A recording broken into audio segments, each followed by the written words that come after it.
बाबा मोहन राम की भक्ति की राह में आपका स्वागत है। आज मैं एक ऐसी कहानी सुनाने जा रहा हूँ जो आपको अच्छी लगेगी। कौन था पहला कावड़िया? किसने किया था सबसे पहले शिवलिंग का अभिषेक? सावन का महीना आते ही हर कोई शिव की भक्ति में झूमने लगता है।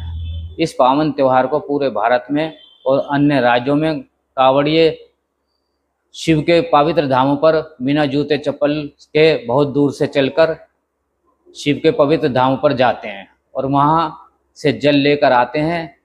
और कावड़िए शिव कावड़ को जमीन पर नहीं रखते। क्यों नहीं रखते? इसका कारण है क्योंकि कावड़िए बहुत ही कठिनाई के साथ गंगा जल लाकर शिव का जल अभिषेक करते हैं। लेकिन कभी आपने सोचा है कि पहला शिव कावड़िया कौन था जिसने शिव जल अभिषेक कर यह कावड़ परंपरा शुरू की?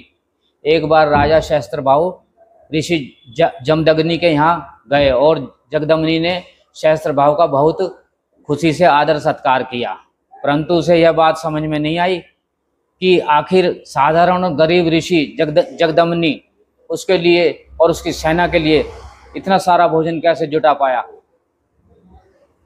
तब उसने अपने सैनिकों से पता चला कि ऋषि जगदम्नि के पास एक कामधेनु गाय है, जिस गाय से सब कुछ भी मांगा जा सकता है, सब इच्छा पूरी करती है।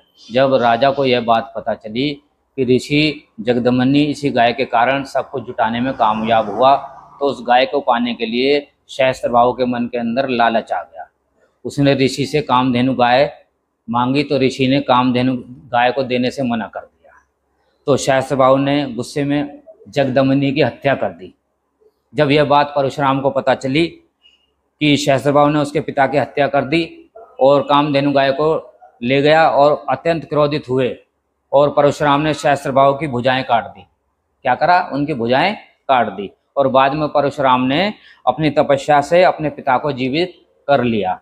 जब ऋषि को यह बात पता चली कि परशुराम ने सहस्त्रबाहु की हत्या कर दी तो उन्हें इस बात का बड़ा दुख हुआ। तो उन्होंने कहा कि भाई परशुराम जी, आपको जो है कांवर लेके जाना पड़ेगा और शिव का जल अभिषेक करना पड़ेगा, तब आपको इसका जो आपने कार्य किया तब उसको आपका फल मिलेगा। तो इसलिए भक्तों, मेरी यही प्रार्थना है, सबसे पहले जो जल चढ़ाया था वो परशुराम जी ने चढ़ाया था। बहुत से कांवड़िया ऐसे भाई हैं जिनको ये पता ही नहीं है कि भी जल चढ़ाने का महत्व क्या है, कैसे जल चढ़ता है, क्या है।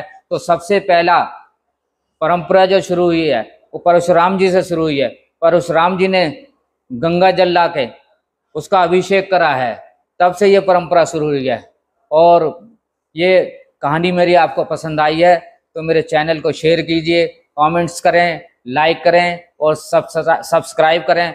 बोलो जय बाबा मोहन राम की, जय भोले बाबा की।